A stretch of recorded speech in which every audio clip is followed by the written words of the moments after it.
Shalom, selamat pagi saudara-saudaraku yang terkasih, sahabat Carpe Diem. Di awal bulan, tanggal 1 Juli 2022. Harapkanlah kebaikan Tuhan dan Ia akan memberkatimu. Kita bernyanyi dari buku ini nomor 238 ayat 1 dan 7.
Firman Tuhan untuk hari ini tertulis dalam 1 Petrus pasal 2 ayat 1. Karena itu buanglah segala kejahatan, segala tipu muslihat, dan segala macam kemunafikan, kedengkian, dan fitnah. Amang-inang yang terkasih dalam Tuhan Yesus Kristus, saudaraku dimanapun engkau berada. Hidup orang Kristen adalah hidup yang bertumbuh. Bagi Petrus ingin mengajak kita, bertumbuh itu berarti mengenali bagaimana seharusnya bertumbuh yang diharapkan oleh Tuhan.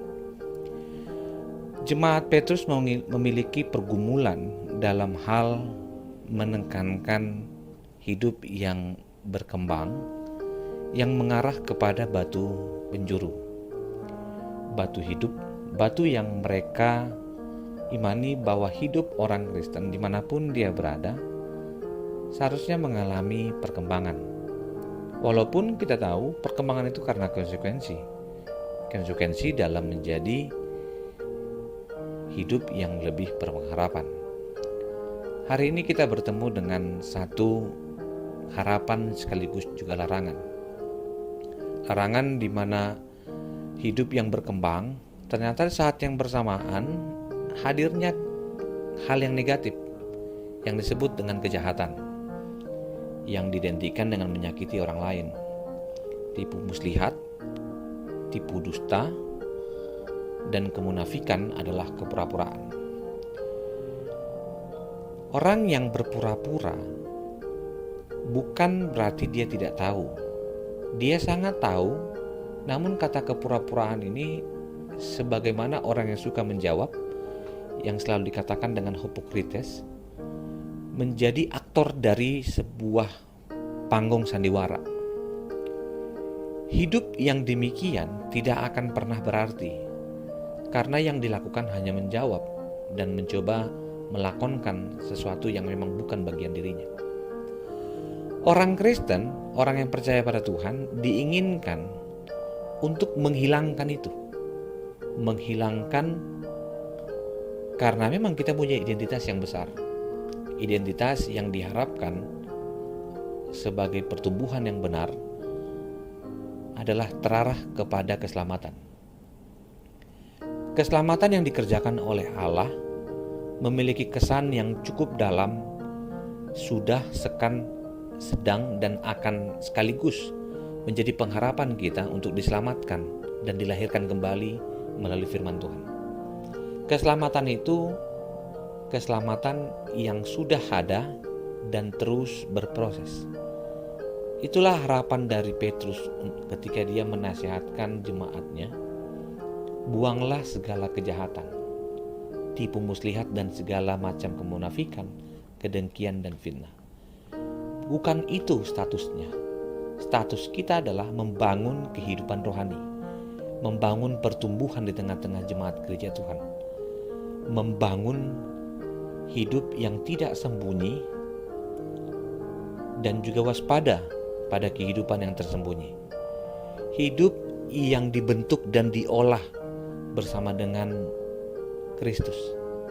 Hidup yang menundukkan diri dan taat kepada Tuhan. Dan yang terakhir adalah hidup yang mempersiapkan diri untuk dipersatukan kepada Tuhan.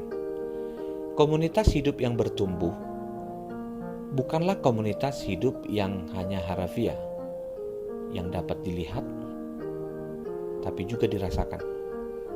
Bukan hanya dirasakan, tapi juga mampu memberi pengaruh, di mana panggilan kita sebagai pengikut Kristus adalah bagian dari pembangunan orang-orang percaya yang adalah batu-batu yang hidup. Ketika Petrus dipanggil oleh Tuhan untuk menjadi sahabatnya, menjadi orang-orang yang percaya kepada Tuhan, Roh Kudus memakai pengalaman hidupnya menunjukkan kebenaran tentang gereja. Membangun tubuh Kristus adalah membangun yang terarah dan meninggalkan kedosaan itu. Saya mengajakmu, Amanginang, saudaraku dimanapun terkasih. Marilah menjadi orang yang siap menjadi batu hidup, di mana kedatangan Tuhan semakin dekat. Kedatangan itu adalah gambaran bahwa arah hidup dan pijakan hidup orang percaya, dia tahu dia dipilih untuk menjadi berkat dan membawa berkat kepada kehidupan yang berpengharapan. Pikirkanlah, lakukanlah, karena dasar dari segala sesuatu yang baik adalah terarah kepada pertumbuhan melalui firman Tuhan. Amin.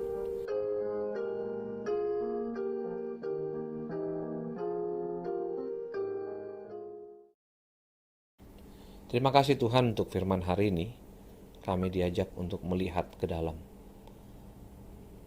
Peran setiap orang Kristen adalah bertumbuh. Keinginan pertumbuhan bukan hanya dilihat dari bagaimana kami makan dan minum, bukan dilihat dari apa yang kami terima, tapi seberapa pengaruh besar yang telah kami terima, yang telah orang rasakan. Kehadiran kami adalah kehadiran yang dibebaskan Tuhan. Dan kami percaya pimpinan Tuhan yang mengarahkan hidup kami sesuai dengan kehendak Tuhan adalah untuk melayani, mengembangkan segala talenta, dan menyatakan perbuatan Allah kepada dunia. Kasih anugerah dari Kristus Yesus, kasih dari Allah Bapa, dan persekutuan dari Roh Kudus memberkatimu dan menyertaimu senantiasa. Amin.